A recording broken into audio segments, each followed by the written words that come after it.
मस्तिष्क की जो तरंगों को जो वाक्यों में बदल देता है न्यूरो प्रोस्थेटिक उपकरण। तो इसमें ये पता चला है कि जो दिमाग में जो आपकी चल रही है बात, इसका पता लगा सकने वाला बात सामने आई है। तो आइए हम इसके बारे में हम थोड़ा सा बात करते हैं। तो ये जो न्यूज़ है वाशिंगटन एजेंसी से मिला हुआ है, जो प्रकाशित किया गया था। तो देखिए, आमतौर पर जैसे कि क्या होता है कि लकवे का जो शिकार आदमी कब जानते ही ना, तो बोल सकता है और ना ही लिख कर अपनी भावनाओं को व्यक्त कर सकता है, ठीक है ना। तो ऐसे लोगों को लेकर वैज्ञानिकों ने एक नई तकनीकी मतलब डेवलप किया है, जिसको लेकर वैज्ञानिकों ने एक दावा किया है चौंकाने वाला। अमेरिका के जो शोधकर्ताओं ने ये बताया है कि उन्होंने ये देखा कि लकवा के जो मरीज के बिना कुछ बोले उनके दिमाग के 1100 से ज़्यादा शब्दों को पढ़ लिया, ठीक है ना। शोध के अनुसार ये भी पता चला है कि जो मरीज ने इन शब्दों को केवल मन में ही दोहराया था।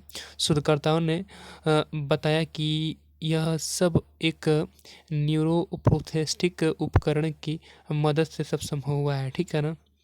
तो जो उनके दिमाग में जो तरंगे वाक्यों में बदल देती हैं, शोध के दौरान यह तकनीकी सैन फ्रांसिस्को की जो कैलिफोर्निया यूनिवर्सिटी के जो वैज्ञानिक हैं, ये मतलब इसने ही इसको विकसित किया है। और इस शोध के प्रमुख लेखक जो हैं सान मेत्सगर, इन्होंने ये बताया है कि जो कैलिफोर्निया यूनिवर्सिटी है ना, उस यूनिवर्सिटी के जो शोधकर्ता हैं लोग, वो उनकी एक जो टीम है, ये पूरी टीम ने ब्रेन इंटरफेस नाम का एक कंप्यूटर 50 बहुत आम शब्दों का पता लगा सकता है, जो बनाया है, ठीक है ना। तो जब कोई इंसान पूरी तरह से बोलने की कोशिश करता है ना, या उसके मन में जो शब्द दोहराए जाते हैं, तो इससे रिलेटेड उसमें मिल जाएगा, ठीक है ना। तो ये जो हुआ है, जो प्रकाशित हुआ है, नेचर कम्युनिकेशंस जर्नल एक शोध पत्रिका है, इसी में इसको प्रकाशित किया गया।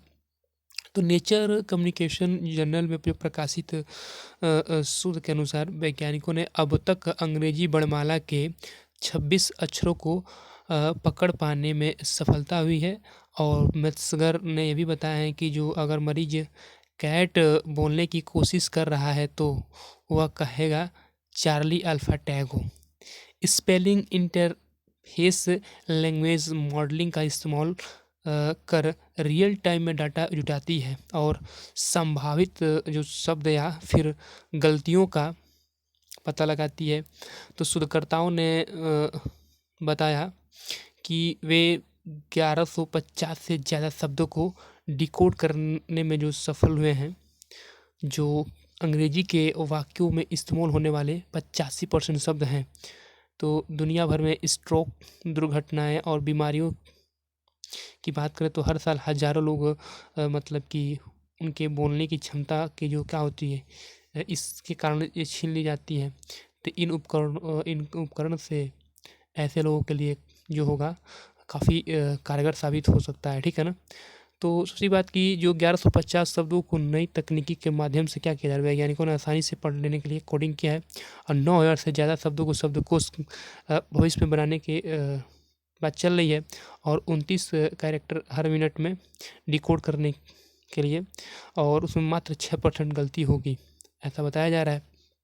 लेकिन तकनीक पर और काम करने के लिए जो ज़रूरत है, देखिए क्या है, जैसे कि जो वहाँ के शोधकर्ता हैं मेत्सगर, इन्होंने ये भी कहा था कि हमें मतलब कि उम्मीद है कि जो ये डिक्शनरी बन रहा है, इसमें 9000 से ज़्यादा शब्दों को लेकर आया जाएगा।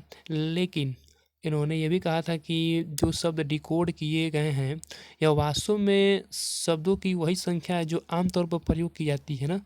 मतलब कि इस उपकरण ने हर मिनट में 29 कैरेक्टर डिकोड किया।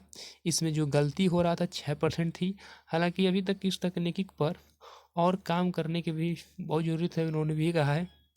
तो पहला जो प्रयोग हुआ ब्राह्मो फर्स्ट पर, ठीक है ना। पहला जो प्रयोग हुआ ब्राह्मो फर्स्ट पर हुआ। जिस शख्स पर यह प्रयोग किया गया, उससे वैज्ञानिकों ने ब्राह्मो फर्स्ट नाम दिया है, क्योंकि इस उपकरण पर प्रयोग का पहला प्रतिभागी था। अब 30 साल का वो हो चुका था और शख्स की बात करें तो 20 साल की उम्र में ही स्ट्रोक का शिकार हुआ था, जिसके बाद उसकी बोलने फिर मिलते हैं हम लोग अगले वीडियो में। तब तक के लिए गुड बाय, टेक केयर, जय हिंद, जय भारत।